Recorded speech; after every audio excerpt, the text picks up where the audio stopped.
मध्य प्रदेश के छतरपुर जिले में बागेश्वर धाम के महाराज पंडित धीरेंद्र कृष्ण शास्त्री पिछले कुछ महीनों से अपने प्रवचन और विचारों के चलते काफी चर्चा में हैं।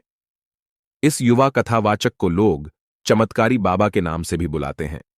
बागेश्वर धाम महाराज के भक्त भारत ही नहीं बल्कि विदेशों में भी फैले हुए हैं। बाबा बागेश्वर धाम के महाराज की लोकप्रियता पूरी दुनिया में बेआच गई है। बागेश्वर धाम के दरबार में महाराज एक से एक कथाओं का वाचन करते हैं, जिनमें मां की महिमा का खूब बखान करते हैं। पंडित धीरेंद्र कृष्ण शास्त्री कहते हैं कि मां ऋण कोई भी बच्चा कभी नहीं चुका सकता है।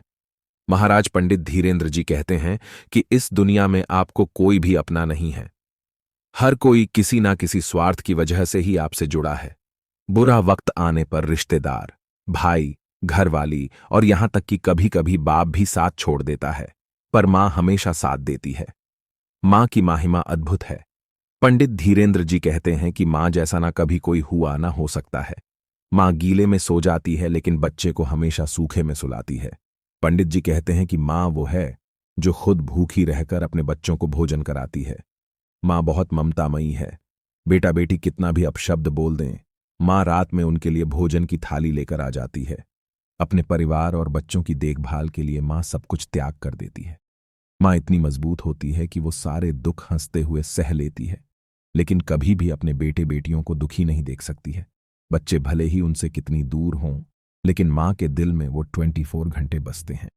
महाराज पंडित धीरेंद्र जी कहते हैं कि आप भले ही किसी को कितना दुख दे दो, लेकिन अपनी मां को कभी भी दुखी मत करना।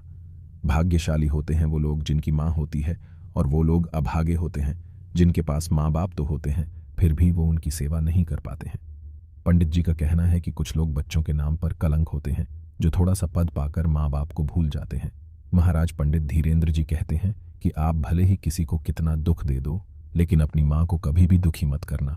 भाग्यशाली होते हैं वो लोग जिनकी माँ होती है, और वो लोग अभागे होते हैं जिनके पास माँ बाप तो होते हैं फिर भी वो उनकी सेवा नहीं कर पाते हैं।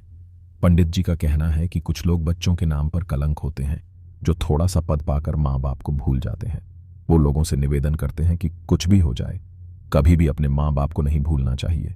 बागेश्वर धाम में 121 कन्याओं का विवाह समारोह आयोजित किया गया। इसकी बागडोर बागेश्वर धाम के पीठाधीश पंडित धीरेंद्र कृष्ण शास्त्री ने खुद ही संभाल रखी थी। आयोजन के दौरान धीरेंद्र कृष्ण शास्त्री के अलग अलग रूप देखने को मिले हैं। कार्यक्रम में खाना बना रही महिलाओं के बीच जाकर धीरेंद्र कृष्ण शास्त्री पूरी बेलने लगते हैं। यही नहीं, सामूहिक विवाह के बाद धीरेंद्र कृष्ण शास्त्री अपनी मां की चरणों में जाकर लौट गए, उनसे आशीर्वाद लिया है। धीरेंद्र कृष्ण शास्त्री ने कहा कि यह सब कुछ इन्हीं की कृपा से सफल हुआ है। यही नहीं, भंडारे के लिए जिस जगह पर जलेबी बन रही थी, धीरेंद्र कृष्ण शास्त्री वहां भी पहुंच गए। इस दौरान उन्होंने लोगों से बात की। इसके बाद वह जलेबी बनाने लगे। बागेश्वर धाम के ट्विटर हैंडल से उनकी ये तस्वीरें शेयर की गई हैं। सोशल मीडिया पर ये तस्वीरें लोगों को खूब पसंद आ रही हैं। अगर आज की ये वीडियो अच्छी लगे तो लाइक शेयर जरूर करें। धन्यवाद।